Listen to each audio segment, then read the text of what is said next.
Welcome back. My name still remains Makmatilawa, and I'm here with my beautiful co-host Esther Hadassah.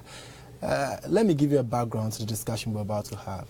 Now, we hosted actually Professor Sheikh Osman Barry, head of the Fulani community, here in the studio some months back, when a matter arose which has to do with the killings of some Fulanis and also some indigents within Eastern region.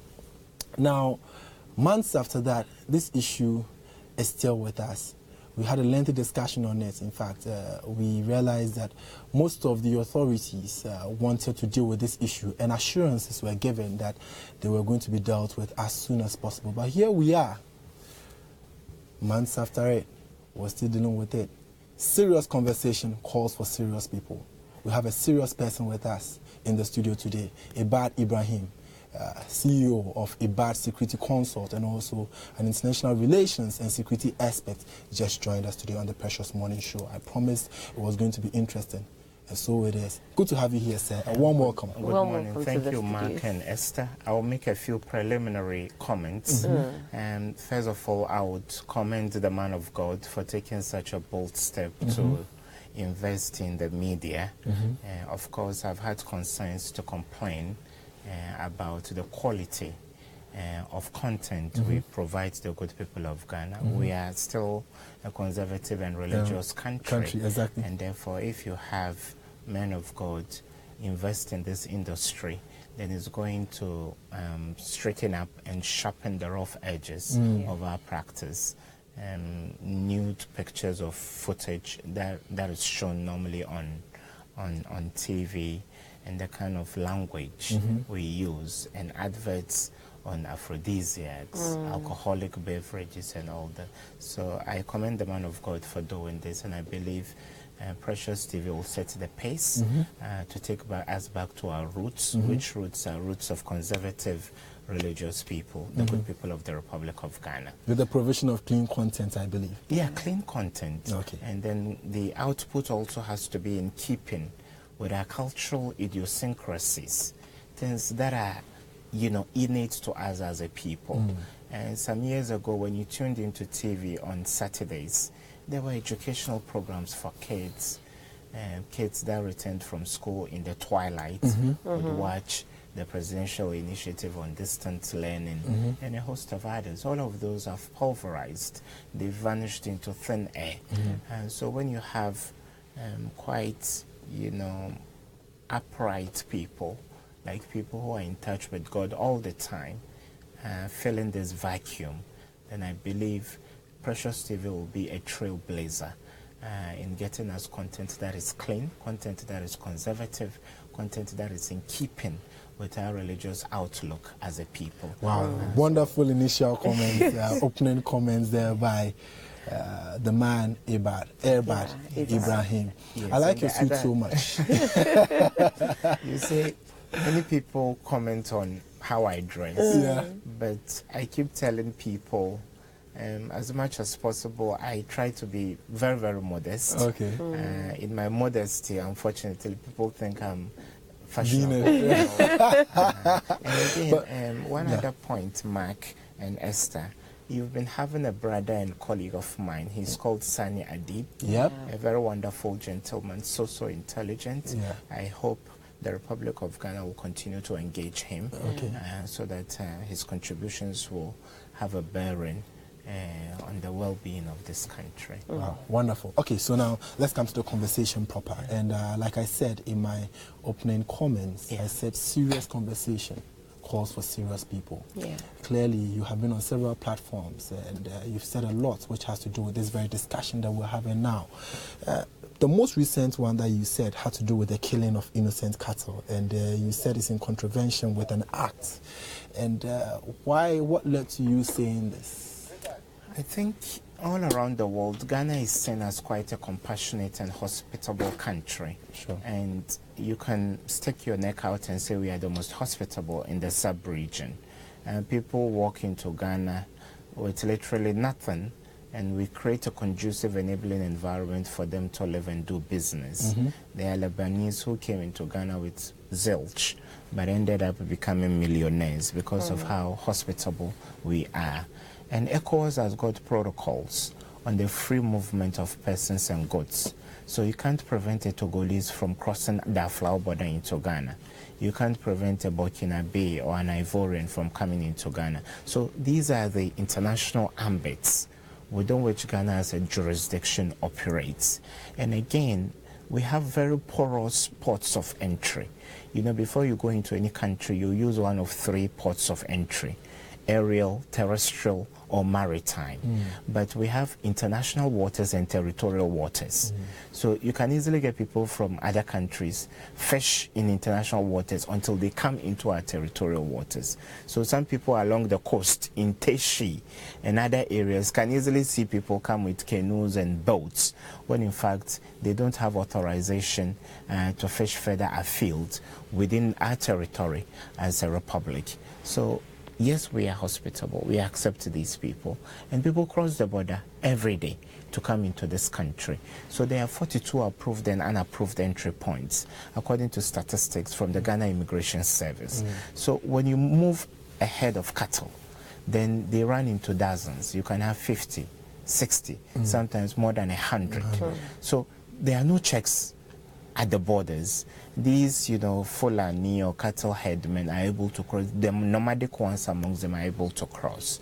And then there are indigenous Fulani people who are 4th generation Ghanaians, 3rd generation Ghanaians, and the second lady is a Fulani. Her dad is a Fulani, but they are Ghanaians. So therefore, it is very, very difficult for us to create a dichotomy between those who are nomadic and wreaking the havoc we see. Destruction of our farmlands, purported, you know, raping of our ladies, and a host of other crimes they are perpetrating. But they are indigenous ones. Someone has decided to sell mobile phones. Someone has decided to sell tomatoes. Others have decided to rear cattle. So therefore, the caution I gave Ghana was that we need to tread cautiously because the very letter and spirit of our laws would tell you that we should accommodate some of these commercial activities that add up to our GDP. And Ghanaians eat a lot of beef during our wedding ceremonies, during our outdoor day-to-day life, funerals. So therefore, it's a necessary evil, but how do we regulate the activities of these cattle headers? And today there is technology. There are devices that can be used as trackers. Look, with a paltry, you know, budget of 100,000 Ghana cedis, you can have a command and control center and make sure you give every Fulani a walkie-talkie, a satellite phone. Then you put a tracker on only one of the animals. So while you are monitoring in your command and control center, you can still communicate to the Fulanis. And the Fulanis don't own the cattle. The cattle are owned by businessmen in Ghana, and they have an association. So therefore, I think broad-based stakeholder consultation will rather give us a long-lasting resolution to this crisis, rather than adopting a very barbaric and inhumane, you know, approach of shooting to kill innocent animals. Christianity, Islam, even traditional worship, in our traditional customs, there are totems. So there are ethnic groups or families that will tell you such an animal is sacred to us, so don't harm it. So therefore, for us to be shooting at point blank range, and sometimes using machine guns in firing squad style, shooting at innocent animals that are traumatized, I think is so un-Ghanaian and barbaric. And I've spoken with the right authorities. In the past 2 days, those killings have ended, and we are still working with our security agencies and other stakeholders to map out a strategy. But I would dare say that for any businessman that has invested in the cattle industry in Agogo, I'm sorry to break this news to you, Agogo can no longer be a hub for cattle business, because Agogo has gained, you know, infamy over the past few years, anytime there is news from Agogo, it's about injury or death. And so therefore the recommendation I've made is that His Excellency the President of Ghana should give a reprieve of 1 month so that the businessmen will completely, and I emphasize, completely evacuate every single cow or bull they have in the Agogo area and its environs. Then we can map out a long-lasting strategy to take them into a ranch or regulate the movement of these cattle. Okay. So we are leaving no holds barred. Okay. But shooting to kill animals for me is quite against international norms on animal rights. Okay. Thank you very much. 0203438710 is the WhatsApp number to reach us on 0203438710. Don't call the number, just test. It's a dedicated test platform. So just test whatever your comments or concerns are to Eba, the expert here in the studio. 0203438710. I'll also be opening the phone line shortly into the conversation. But for now, he has said quite some interesting things which I would like to ask follow-up questions on. Before then, Hadassah, I'm sure there's something you'd want to ask. Yeah. According to Joy News, when my research I did, it was said here that in 2012, the High Court gave a ruling in Kumasi. Yeah, the High Court gave a ruling that all the, they say they only accepted 4 businessmen, cattle businessmen in that vicinity, but right now it looks like a lot of other people have joined in, and now they're asking them since 2012 that the rest, apart from the 4, should move out, which have still not been adhered to. And now this is more like the people taking the law into their hands, since the headsmen are not willing to adhere to the court ruling.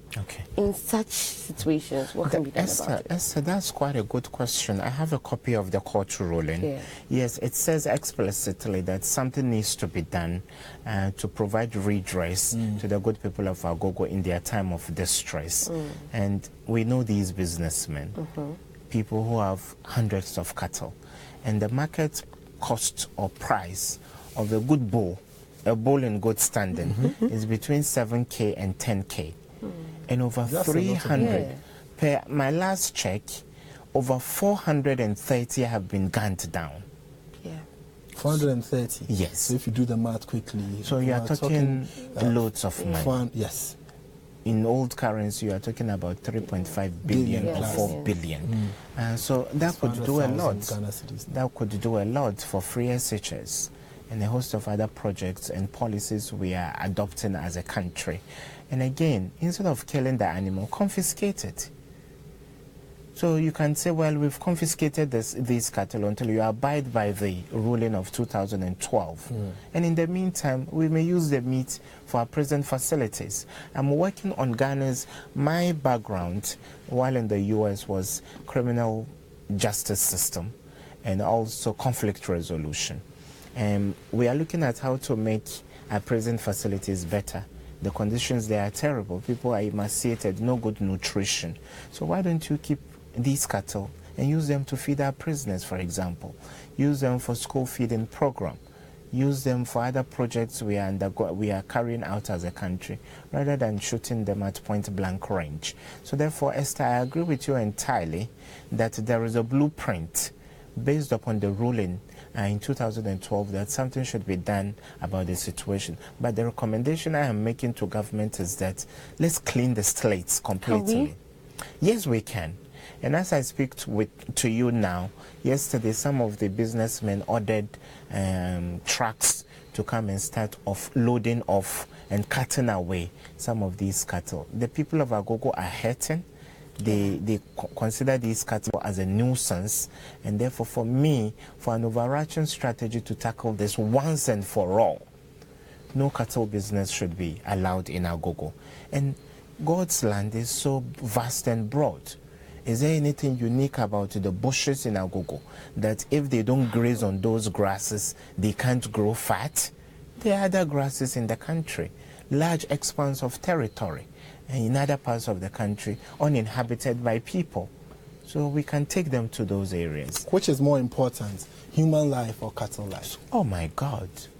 No amount of wealth can be put on the premium of the life of a human being. You know the number of people, That humans, who have lost their lives in this farmers' herdsmen crisis? Yeah, quite a number of people have died, unfortunately, and those casualties have been suffered on both sides. The good people of Agogo and the Fulani people that are working there. Every single life that is lost is regrettable, and we condemn it in the harshest of words.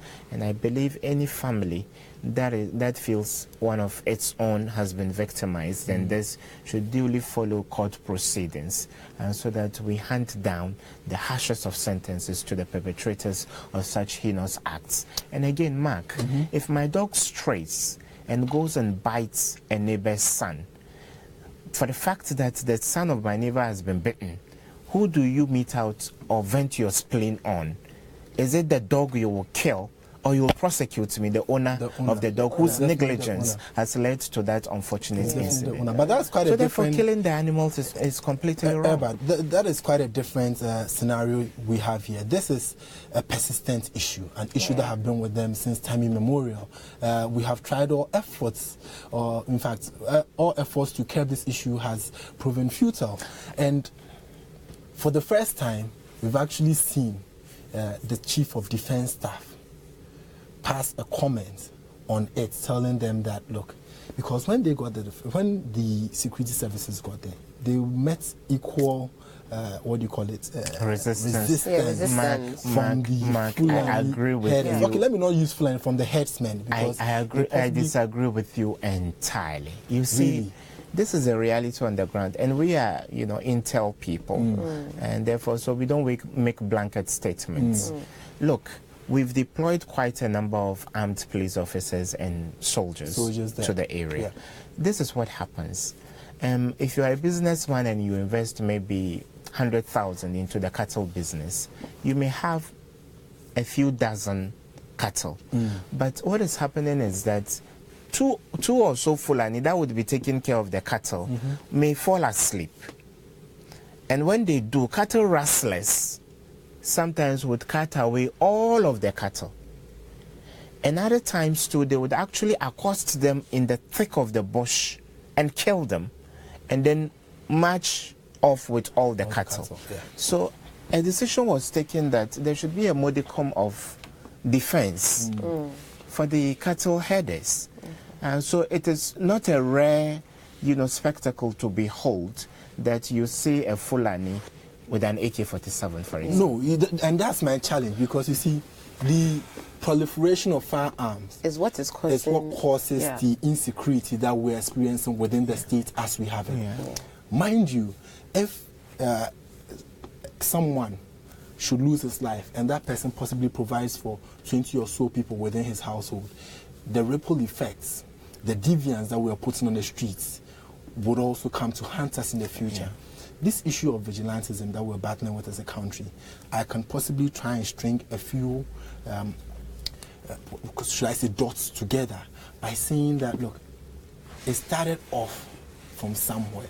Something needed to trigger people feeling insecure. Once they feel insecure, they need to take the law into their own hands and protect themselves. Seeing a 14, 15, 17-year-old with an AK-47 assault rifle on his neck, herding cattle, is not a sign of security for anyone.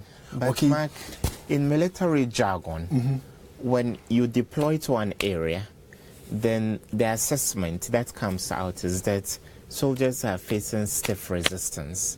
That means those on the other side are laying ambushes. Those on the other side are using artillery gunfire. Are you saying that? Are you saying that the Chief of Defense Staff was wrong when he said that?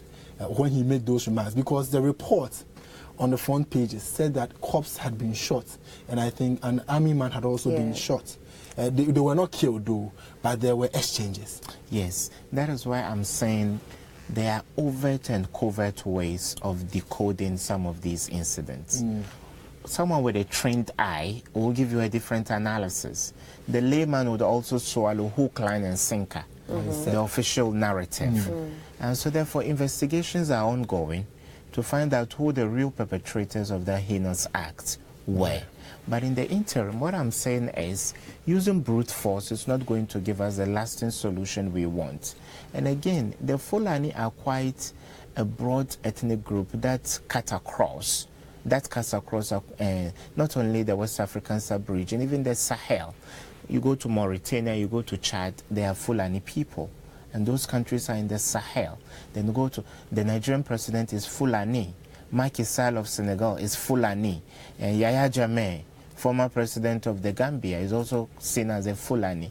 So therefore, Ghana, as a very peaceful bastion within the sub-region, is contending with a situation, if not well treated, could snowball into something that will be viewed as xenophobia against a certain ethnic group. That is true. That I agree with 100%. And then, so therefore, the ricochet effects will be quite disproportionate for us as a country. That is why we are saying, charged reports by the CDS, the military, the police officers, using such words as if we are dealing with Boko Haram or Al-Shabaab.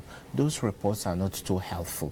That is why I believe we can use the DDR approach, disarmament, demobilization, and rehabilitation and reintegration. So we must disarm them. Yes. You agree? We must that they must be disarmed. Yes, that is why I made a sweeping statement that cattle business in Agogo should not be allowed to continue. But cattle business anywhere, any other place, armed cattle business anywhere should that. Not be allowed. That is what I feel. Beyond Agogo, Mark and Esther, as a country, that was why I mentioned the broad-based stakeholder consultation.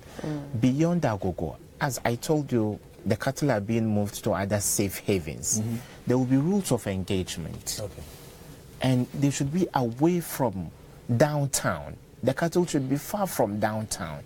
So you don't drive on the street and cattle stop you and then they cross in droves and all that. Because when you go to Texas, for example, there are ranches that are used. You actually don't see a live cow or bull throughout your stay in the U.S., but you eat beef and use other products coming from cattle. So fundamentally, this is a canker that needs to be purged. But how we purge it in order not to incur the wrath of other countries or ethnic groups within the sub-region will be key to how Ghanaians are also treated when they find themselves abroad. What's the second D? The first one is disarm. Demobilization. Demobilize. Yes, of course. We need to repatriate nomadic people that can seek livelihood in their countries of origin. Do you know that is going to cause a problem? Because the president of the Fulani community, Professor Sheikh Osman Barry, is a third-generation Fulani here in Ghana. He doesn't even have any roots to the former countries of origin. So if we are to repatriate some of these ones... I told you there are two strands of Fulani. Nomadic ones that are not Ghanaians, that have crossed through unapproved borders. Entry points or points of entry. Then they are well-established families. So we must leave the well-established ones. Yes, look at Zongo Lane, Adabraka. You'll be shocked that very important neighborhoods within Ghana were actually set up by Fulani people. Yes. So therefore, I believe that we are contending with two different issues here. For those that are marooned and they are here, we can do the needed repatriation process so that we take them back to their countries. We are demobilizing them. And the rehabilitation bit is that maybe they've gotten married, maybe they've been here for 10 years, a decade. So how do we teach them the culture in Ghana? I'm even recommending that for every Ghanaian businessman that would want to enlist Fulani expertise in this area. Some of the Fulanis that are heading the cattle don't even speak Akan. They don't speak Twi. So why don't we give them a 6-month integration program? That is what happens around the world. Before you even seek higher education in some countries, you are made to understand the cultural nuances of that country. So understand our language, understand our cultural sensibilities, so that you don't go contrary to our laws. And then we'll be able to make some progress. But if Ghana becomes isolationist and protectionist, thinking that we are an island on our own, and that we don't need any other people, then the Ghanaians in Ivory Coast may face challenges. Ghanaians in Togo may also face challenges because they are living in someone else's country. That is why I think, even though His Excellency is quite resolute in tackling this issue, let's do it in a diplomatic and unprovoked way, so that we'll be able to have provocative way, so that we have a lasting solution to it and not endanger the lives of Ghanaians that are living in other countries. Okay, so talking about you moving the headsmen and to other places, the country is expanding, okay? People are moving about, people are settling down in new places. Yeah. So are you going to restrict any other kind of party, should I say, from going to settle in those kind of areas? You're going to we are living in extraordinary times, and these extraordinary problems need extraordinary responses. We can make a decision as a country that we don't want cattle business in the length and breadth of this country. We can. And what happens to the meats that I like so much? Then Mark and Esther, you would learn how to become vegetarians. So exactly. And we like meat. Yeah, a lot. We like meat. Yeah. So therefore, I believe it's a necessary evil. And we need to, safeguard this industry. But the regulations have to be quite clear. Chiefs that are collaborating with the Fulani people, other people that are taking money from them and all that, we need to streamline the activities of these Fulani. And I believe when you drive 30 minutes from the center of every major city in Ghana, you reach unsurveilled, unguarded, and uninhabited territory. Loads of them. And again, we can also give ration to the cattle and say that your cattle can roam about. Keep them in kraals. And when they are in kraals, you have to buy food for them, processed food. And that can be an industry. So instead of you heading them into the bush, let's get people to go cut the grass, process the grass, and feed the cattle in their kraals. So these are, remedies that could serve as a long-standing, panacea to this canker. But if we say what you are suggesting is capital intensive. Yeah, very. Yeah, so anybody who wants to do this business should be ready to partner government in footing the bill for some of these things. Okay. And the monitoring I mentioned, we can actually tax them that your business is good for the country, but this is how much you should also be ready to spend, so that you don't ruffle any feathers and don't stir the hornet's nest. Okay. Permit me to open the phone lines now. 0207100003, 0207100003. This is a phone-in segment. Phone in and talk to Erbad Ibrahim, CEO of Erbad Security Consult, and also an authority when it comes to international relations and security. As you heard him, he is trying to be an international relations expert and teaching us how to operate within this region. More so, he's also tackling the security issues that might come along with how we handle this Fulani farmer crisis going forward. So keep your comments coming in on social media, and to those of you watching via the Facebook stream, well, please, you can comment on the Facebook stream. Actually, it's still a means of communicating with us. I'll definitely read those comments out, and you can call us now, 0207100003. So, Chief, we have the first caller on the line. Okay, that's fine. So permit me to take some few calls and then. Okay, sure. Mark. Precious morning to you, sir. Your name and where you're calling from? Good morning. My name is Paul Abubakar. Your name is? Paul Abubakar. Yeah. Abubakar, speak to us. Okay, so we lost that caller. You can also call 0207100003. Abubakar, you can try again and reach us. So it is wonderful the remedies you're giving to us to approach this issue. Now, government is adopting a different approach, driving the Fulanis out of the community. Now, my question is, where are they driving them to? Aren't those communities also inhabited by farmers? Because in any case, there will definitely always be that conflict there, because the farmer needs the crop to blossom so that he will be able to get bountiful harvest. The herdsman, who is also a farmer but is doing animal farming or livestock farming, needs the herds to graze on, what do you call it, the crops for them to also fatten. So in any case, one needs the other. Yeah. Do you get it? I mean, the herdsman definitely needs the farmer more. Yeah, the relationship is symbiotic. Sure. It's mutually beneficial. And therefore, I believe that's why I keep, hacking on stakeholder consultation. But haven't these consultations been going on since? You have a point, Esther and Mark, but I believe we've reached a crescendo, and government has never been this radical before. In fact, the reports we are getting from the ground even indicate in telling you how brutal the operation has been. While the cattle are bewildered and confused and running away, helicopters would be strafing them with bullets. It's never been this radical. So therefore, I believe it means we've reached ahead. We've almost crossed the Rubicon, and everybody recognizes that the status quo cannot be maintained, and therefore there needs to be change. And I have been talking to businessmen that are into this, cattle industry. They are ready to make some concessions. So they are now bargaining from a position of weakness, not a position of strength. And so they will be able to strike conciliatory notes. Whatever you tell them to do now, they will do. Okay, let me pick a call from Abubakar. Precious morning to you, Abubakar. And where exactly are you calling from? I'm calling from From? Ashama. Ashaman. Okay, Abubakar, so talk to us. Thank you. It's my pleasure to congratulate my boss. I like all the time. I always You always watch.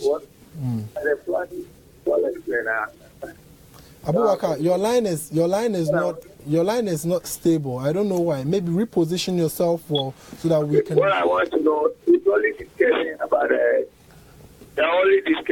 the cow, or is there any ask question about it? Ask questions about which one? Only about the animals, the cow. Yes, we are dealing with the. Or you can ask any question. Okay, let me because you are a first caller, let me allow you to ask any security questions. So go ahead and ask your security question. My question is, if somebody cheats you concerning this kind of electoral like when you stand as this kind of grassroots election there, when you participate and you feel there's somebody you work, how can you do? Where can you report it? Okay, so how do you seek redress when you feel that you are being cheated in an election? Or you are being rejected in an election? Not to participate. Okay, so not to digress off the issue. That's a very good question, by the way. We'll definitely let Ibad answer that. The FPP comes very last week to run an election. They run an election. I feel like there are so many people that rejected them. Some of those who run the elections, they got their own people for me, so they don't know what to do. So Ghana is very helpless. They don't know what to do. Okay. So I want to ask you. Okay. So thank you very much, Ibrahim, and we'll definitely be handling some of the political discussions a bit on in this very segment. So don't worry. Once we have Ibad here, definitely we cannot let him leave without asking him some tough questions and try to get answers from him with all that is happening within the country. So Ibad, we have our next caller. Okay. Let me take about 3 calls and then. That's fine. Please feel free. Okay. So we lost that caller. So as we wait for the next call, let's just take the discussion to a whole new level. The farmers, I listened to the association, the president of the Cattle Rearers Association on another platform. Now, his approach to handling the issue is that they must sit with government and try and find an amicable solution to the issue. Now, we've gotten to a point in the country where if you hear a story about clashes between farmers and herdsmen, the first people you blame are the herdsmen. No one cares about the herdsmen anymore. We only care about the farmers and the lives that are being lost. But lives are also being lost at the other side, because there was an incident in the eastern region whereby organs of the herdsmen were found missing. So clearly, criminals are also taking advantage of what is happening, and they are perpetrating some acts in the name of clashes between Fulani herdsmen and farmers. How must the National Security Coordinator deal with this? Okay, the violence is two-way. Is a two-way traffic. You mentioned quite a gruesome incident. A person was killed and he was disemboweled. For you to create a vivisection as if you were dealing with an animal, so inhumane. So therefore, I believe we should be fair to both sides. If it even means embedding every head of cattle with one police officer, so that he makes sure. How realistic would that be? No. We already stretched thin. Yeah, because we have only a little over 32,000, security police officers and all that. Yes, but I believe that, look, Ghana Immigration Service wanted to recruit people. 500 forms were 500 places and slots were up for grabs, and I was told 84,000 forms were sold. So there is a yearning desire to serve this country. So you must recruit more. There are people, there are graduates who have been home for 3 years, they don't have jobs. As that solves the unemployment crisis, don't you think it will put a pressure on the public purse? Yes. Certainly, if you don't spend on your security, on what will you spend? And before this government read the budget, some of us were called upon to make input because we've astronomically increased the defense element of the budget. So if maybe we're spending $100 million, we are spending more than that. So the larger the cash, the more you can do with it. So therefore, enlisting more people to make sure we solve some of our security challenges, for me, should not be anything we should complain about. So therefore, there are so many remedies available to us as a country. But I believe whatever cost that is incurred can be shared between the taxpayer and the businessmen that are investing in the cattle business. So I for promise me, to have a discussion with you on the current happenings within the state. So just to wrap up on the farmers and herdsmen clashes or crisis, what is the strategy that you are saying? Just, first and foremost, we should adopt the DDR approach that is there. Secondly, you are asking for them to recruit more into the security services. And thirdly, what did I miss? Did I miss anything else that you said? Yes, of course. I believe that we need to look at best practices elsewhere. So if it is a ranching system, so that you tell 2 or 3 businessmen to bring $100,000, for example, then the state will use state housing or any of the agencies we have to build a befitting ranch that will serve our purpose as a country. And then again, you don't need the cattle to go graze in the wild fields all the time. We can also adopt a strategy to make sure the cattle are kept. Elsewhere, the cattle grow very fat because they are stationary. They keep eating and they keep growing big. But these ones will walk a long distance. A lot of exercise. Okay. So for me, it's going to give us more meat. The volume of, the quantum of meat we get is going to increase. Okay. Let me ask him a last question before we move to what we want to discuss. You were talking about the nomadic herdsmen. Okay, so how, after we've taken them out of the country, what strategy are we looking at to stopping them from coming back into the country? Because first of all, when they were coming, we had no strategy to stop them, so they entered.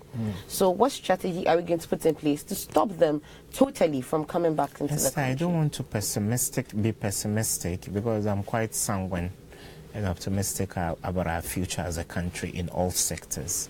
But Ghana is a leaking bucket. Ghana, in terms of security, is a leaking bucket. Last week, the whole country was in trauma. There was fear and panic because deadly grenades infiltrated this small country of ours.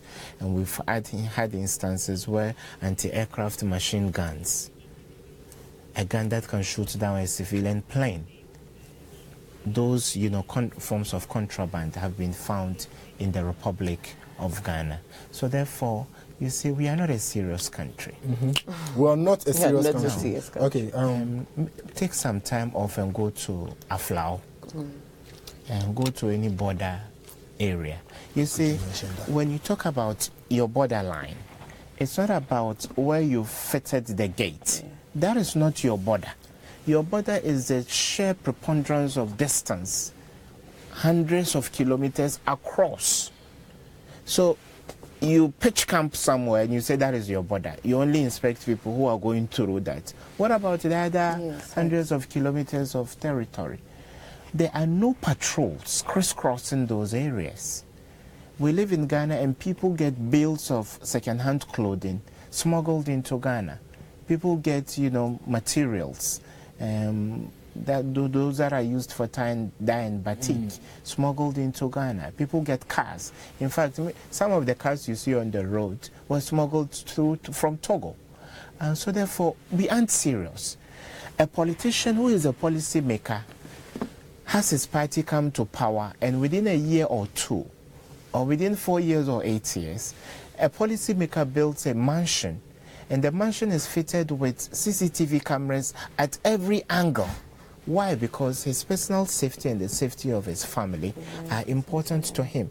For God's sake, there are no CCTV cameras in our border posts, at our border posts. Isn't that a shame? But when you get there, they've said no taking of pictures. They have that there, so I'm sure they don't want to be monitored even by themselves. No. Because of the level of corruption that sometimes look, goes when on you there. even look at a few inches of path you can use in the US, you just can't cross because these border posts are properly manned. And so we call on the IGP, the Chief of Defense Staff, National Security Minister and National Security Coordinator and the BNI boss to, as a matter of urgency, beef up reconnaissance and surveillance at all our ports of entry. And investing in CCTV cameras, for me, this is Security 101. This is basic. You don't even study this in your sophomore year. You study it in your freshman year. That yes, you need to have eyes, eagle eyes, on your gate. It's as basic as that. But we don't have that. Do we have an imminent terrorist threat on our hands? If you asked me this question 2 years ago, and even when we lost Prof. Awona in 2013, the analysis I made half a decade ago was that, yes, there was no appetite for transnational militants to want to target Ghana. But the dynamics of our security in the sub-region have changed. Burkina Faso was quite a stable country. Hotels in Burkina Faso have been attacked. Ivory Coast knew war, but it knew conventional violence, not terrorist attacks. Hotels and resort centers, they have been attacked. So what makes Ghana immune to attacks? Hold that thought. Let me pick Kwesi calling from Sunyani. Precious morning to you, Kwesi. And how are the people of Sunyani doing? Sunyani is okay. I hope you are secured. You're feeling secured, actually. I'm secure under God. Okay. Anyway, so share our thoughts with us. Let me state that another name that is being used nowadays for me is common man. Common man. Okay, so common man, go ahead. Thank you for your program. I really enjoy the discussion. The resource person with you is also knowledgeable in terms of security. But in Ghana, when we say security, we only refer to police, military, but that's not it. Sure. Security refers to, we can talk of health aspect. Your safety in workplace is about security. So it's a lot. So I want to ask African leaders, when it comes to health security, how secure are Ghanaians in terms of health? Are we secure? No. When our head of state are not well or they are sick, we send them outside. What about you and I? What are they telling us? It means that the health facilities are not good to secure good health for us. That is the animal farm system, eh? And when you go and put that one aside, just recently, the IGP told us the security is very tight. What is the definition of the word tight? Now, just yesterday or so, what happened in Kobiya, in Accra? Not the village, not the city, the capital town of Ghana. And the whole police cell. These people came and take people who are on lawful custody out. Okay, so come on, man. You should be wrapping up your submission now. Playing. We need to discipline ourselves and devote a standard for ourselves. Let us be frank and tell our leaders they should not take us for granted. Now people are using our taxpayer money to look for themselves. Where is their health insurance card? What is it? But you and I do. Okay, so that was Common Man from Sunyani, and Ebad, he is just reiterating the point you made earlier that we're not serious, but he's using a far different approach. Policymakers should be ready to patronize the policies they make. You talk about free education, and then you take to your children to Ivy League schools. Ministers take the awards to schools where they don't even use our curriculum. They use the British system or the American system. You say Ridge Hospital is now a state-of-the-art hospital, and Kolebu is the same. You know, leaders like our vice president would fall sick and you would want to take them, fly them out of the country. So therefore, it means you are living in a fantasy world to say that you are a lower middle income country. But you were making a case about if this had been said or if that question had been asked some years back, you probably would have had a different position on it. Now a threat is palpable, but my kind of analysis is not one that escalates. It's one that reassures. And that's positive reinforcement for the mechanisms our security agencies are adopting. So the issue of terrorist threats is exacerbating rather than abating. And so therefore, I wouldn't tell Ghanaians, okay, let's leave our doors ajar. We are safe. Because these grenades, they look like MK2 grenades. They are quite deadly. On impact, the debris or fragments can spread to up to 2 football pitches. So that tells you the number of casualties that could have been caused. Sure. So therefore, there is eerie lull in Ghana, and we want to reassure people. But Mark and Esther, the potential of something untoward to happen is burgeoning, is increasing by the day, but there's no need to fear and get panicked. I believe that we are continuing, as consultants, we are continuing to work with the security agencies and other authorities to keep Ghana safe from any terrorist attack. But I agree with you, with the porosity of our borders and the kind of deadly and lethal contraband that we are finding now, anything can happen. Do you think the National Security Minister is on top of issues? I think it's been only 1 year. It will be difficult to do a fair assessment. What about the IGP? Of course, the IGP has to hit the ground running. It's the security of the state we're talking about. The past 1 year, our security has been in shambles. Vigilantism, burning down, toll booths, confiscating KVIPs or sequestering them, and the issue of the judiciary coming under attack, and police officers being killed with reckless abandon, and a host of other issues. We are just talking about a slew of security breaches, and therefore we need to up the ante and do better than we are doing now. Okay. We say the security system in Ghana, or should I say the police, is on top of issues when it comes to issues like the grenade issue that we had recently. Because looking at the, they had a picture, the media took a picture of the setting, and the handling was wrong. They mishandled the grenades because these are very combustible and materials. They had one free hand that could have easily triggered the. And again, these are like kamikaze. Like you are indoctrinated. If you want to be a militant, you are indoctrinated to think that when you die with others. So suicide attacks are glorified by some of these transnational militant organizations. So for all you know, we are still at the preliminary stage of investigations. The guys are undergoing interrogation so that we can connect the dots and piece together evidence to know whether this was an isolated case or is part of a much bigger and more sophisticated plan. That is what we seek to unravel currently.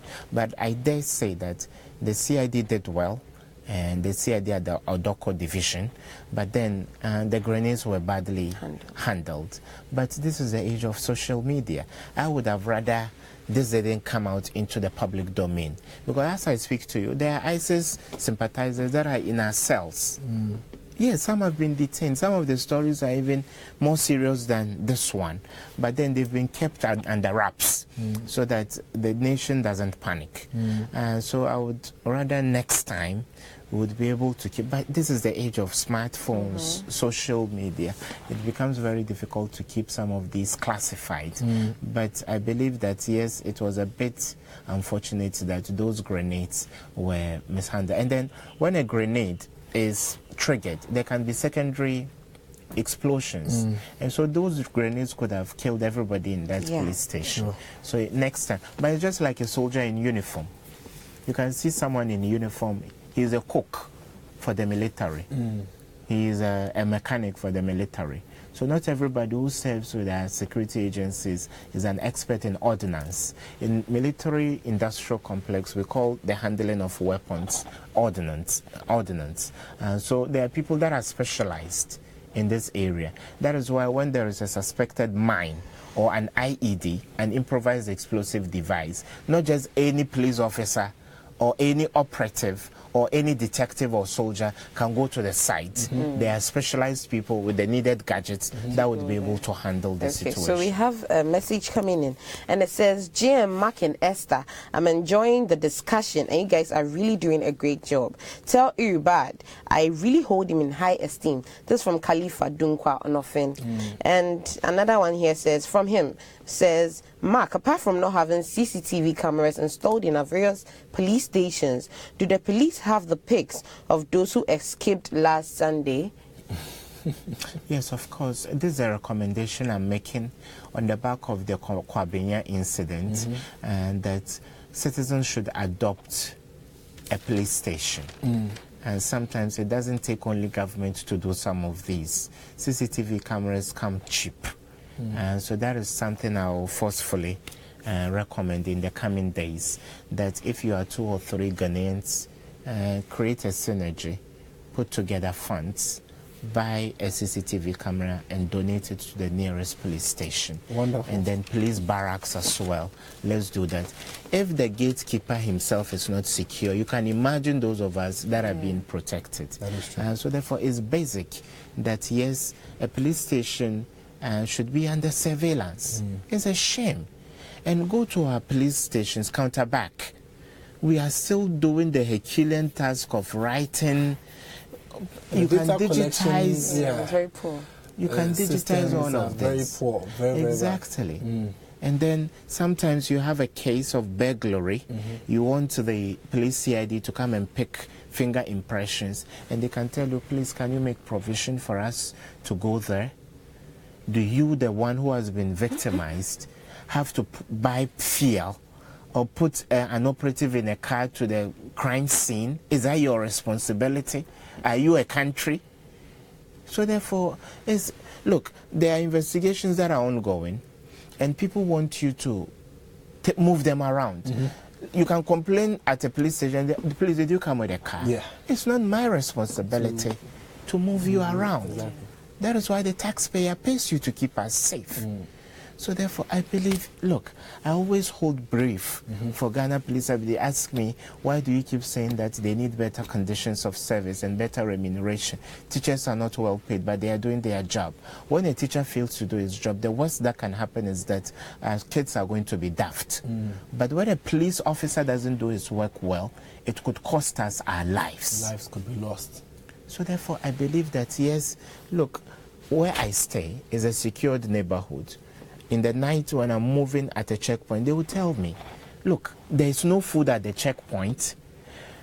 Someone has to report from 6 a.m. to maybe 6 p.m. to 5 a.m. There's no provision for ration. There are 2 guys at the police checkpoint. When they are hungry, they leave post to go and look for kinky somewhere. So therefore, I've recommended that it's not difficult. With $1 million US, that's even too much. Look at the coterie of restaurants we have. If Accra has got 200 checkpoints at night, contract Perfect Touch, contract, Urban Taste, contract any restaurant or any catering service that we want 2 packs of food delivered to every checkpoint by 10 p.m. And you see how motivated they will Are be you sure to they'll check. stop asking for the 1 cedi? I'm sure they will. Sometimes when they ask you for money, they can be as old as your father with gray hair. They will say something for the boys. I wonder how they are boys. but sometimes they can even see a drink and ask you to give it to them. That is true. Isn't that a national shame? Yes, a clear indication that they need food. Okay, so IGP, I beg you, IGP, it should not be difficult for Ghana to provide ration for people manning our checkpoints at night. Look, whatever weapon that comes to Accra did not come from nowhere. It came from our borders and it crosses multiple checkpoints. Yeah. SAPS. So it means we are not getting something right. Exactly. So please, let's look at the welfare of our security agencies. Exactly. So for the second tester asking if the police does have pictures of the people. Yes, they do. Inside, in fact, on page 3 of today's daily graphic, we have pictures of the gentlemen there, and so you can grab a copy of the daily graphic. Identify these men when you see them in town, and let the appropriate authorities know where you spotted them so that they can be nabbed. Now, I'd like to say a very big thank you to you, Ebad. You most welcome. We definitely need to have you back here because even though it was a discussion on farmers and herdsmen, we definitely need to engage you more on other security issues. Unemployment is a discussion we must have. The president was asked a question during the media encounter with the president on the state of our unemployment, and he was unable to give us statistics and also to answer the question to the satisfaction of many. So definitely we would need to bring you back here. Where is that discussion? Because unemployment, by most security aspects, and I'm sure you'd agree, is also a national security issue. It's the biggest national security threat for us as a country. And when you are educated to the highest level, you potentially will join an association for unemployed graduates. For semi-literate people, there are no opportunities. And last time I was driving along the Kanda Highway, and somebody recognized me in traffic. He said, okay, I served as a lot of inspiration, but he spoke too impeccable English to be selling on the street. So I was curious. I asked him, he said, I've completed Legon. And he was selling wall clocks. Wall clocks? On the street. Ebad, thank you very much, sir. You're most welcome. You're most welcome. Thank you for having me. back here to have the discussion. My name is Mark Martilawe. I did this with Esther Hadassah, and of course, we're joined on set by the international relations expert and security analyst, Ebad Ibrahim, CEO of Ebad Security Consoles. We'll be having him back here in the studio. You can find the podcast on Facebook. Even after the discussion, it still will be there for you to, probably if you had missed out on anything, you'll go back to it and see what the security of the state ought to be like per the discussion we've had here in the studio. It's a wrap, and we'll go for a quick break. When we return, there's this aspect here in the studio, Councillor Edumata. They're coming to deal with regrets, and I'm sure most of you have regrets that you're dealing with. Don't miss this discussion. We'll be right back after this quick break.